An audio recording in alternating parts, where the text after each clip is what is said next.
Hi, this is Judith Star Medicine, and I have some other examples here for you today on types of quartz crystals, the shapes that they either form in naturally or are cut and polished into.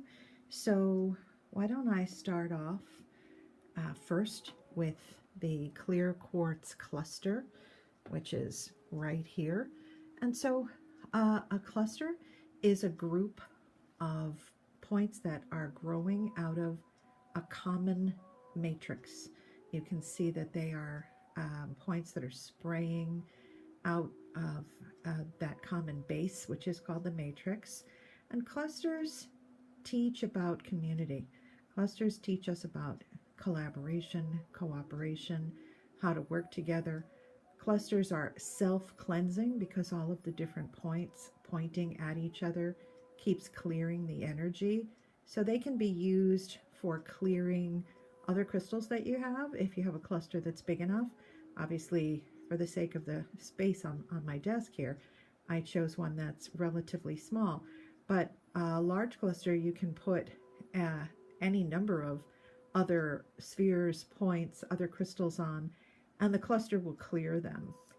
And then in the center here, we're looking at what's called a generator crystal.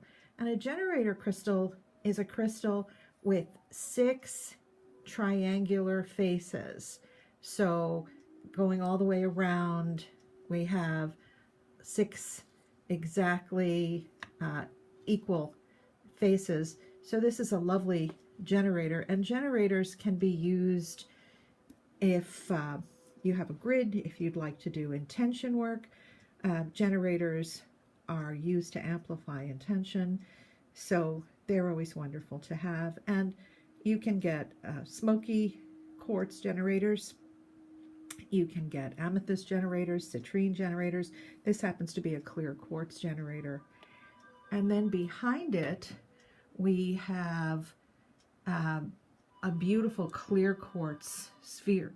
And so clear quartz is used as a scrying stone. It's used for meditation.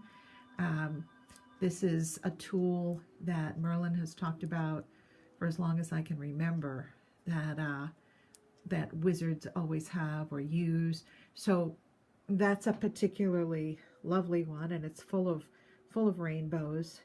And spheres throw the energy 360 degrees out into the space, into whatever room you put them in. They're wonderful for amplifying. They're one of my go-to crystals of choice to use. I have any number of them. Maybe I have 6 or 7 of them. So those are wonderful to have. Now let's look at this big one over here. This is a good example of what's called an Isis face. And so you may have seen, let's see if I can turn it so that you can, yeah, that's better. See, an Isis face has a 5-sided face. And so you can see that there's the way that is formed. We have this particular one rather than the triangle, the 3 up in this face. We have very clearly 1, 2, 3, 4, and 5. And an Isis face crystal is said to represent the divine feminine and amplifies our own awareness and connection to the divine feminine within each of us, because we all have, male or female, we all have yin, which is the divine feminine, and we all have yang, which is the divine masculine. And then in front of it, I took this little one that has some absolutely beautiful red lepidocrocite inclusions. You can see how sparkly that lepidocrocite is. It almost looks like confetti. But this is what's called a Tao crystal. And Tao crystals are named lovingly and respectfully after one of the crystal pioneers, Jane Ann Tao. And so they're about the sacred geometry. You can see this face is a triangle, a three-sided face, and then this face is a seven-sided face, and then next to it another triangle, a three-sided face, and then another seven-sided face, another triangle, a three-sided face, a seven, and a three. So it's the sacred geometry of 3, 7, 3, 7, 3, 7 going all the way around. And Tao crystals are said to be both channeling crystals and transmitter crystals combined. And so those are absolutely wonderful to work with. Now, over here on the far end of the table, we have what's called a Faden crystal. So a Faden crystal is always a flat tabular crystal. You can see how flat this is compared to any of the other ones.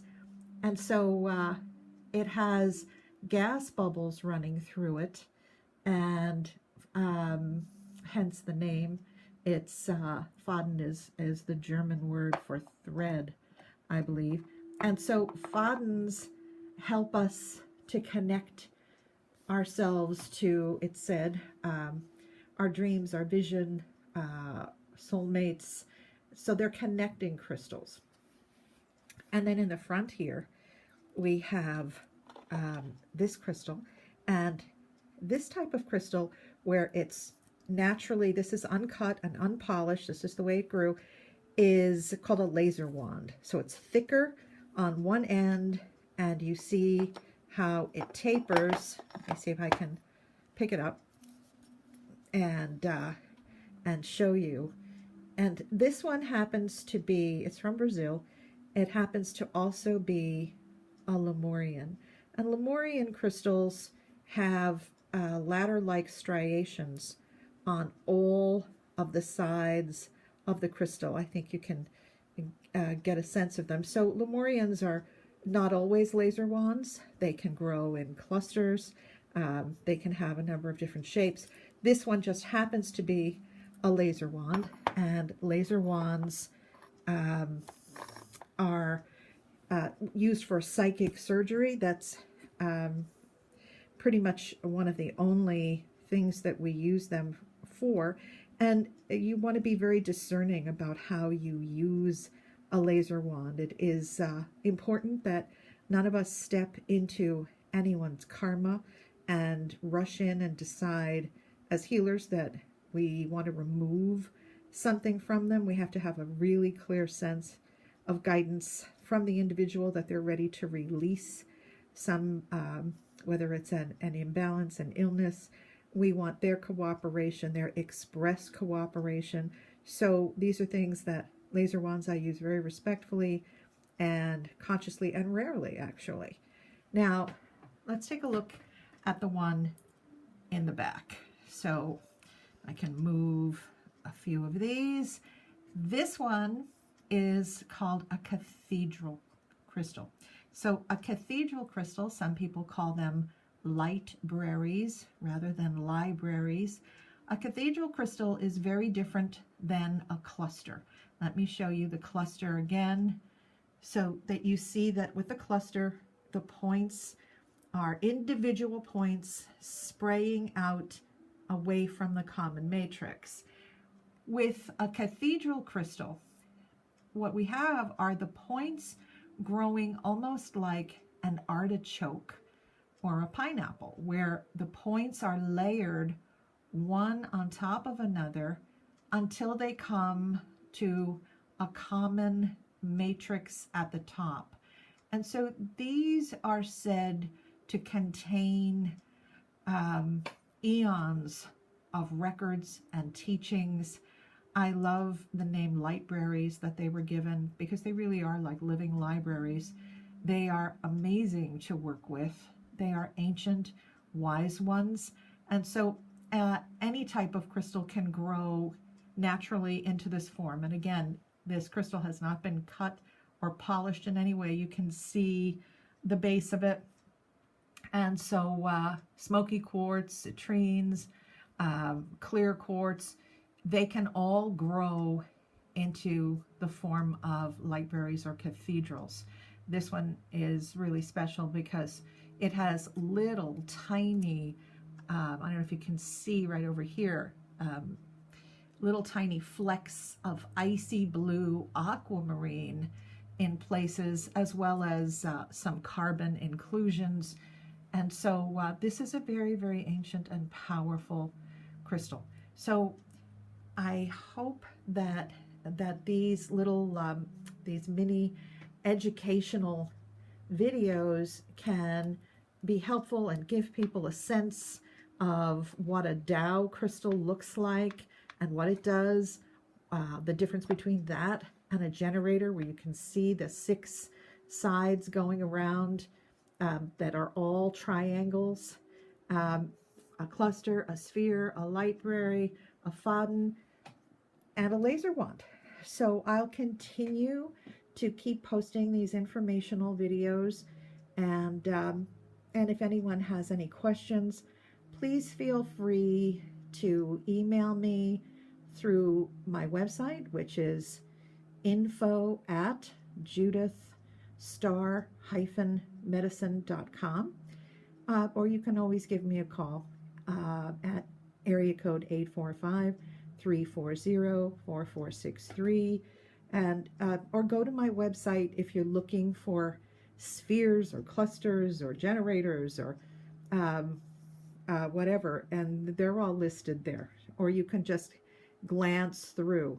So I hope everyone is enjoying these. I've gotten some lovely feedback, and thank you all for that, and have a beautiful day. Blessings.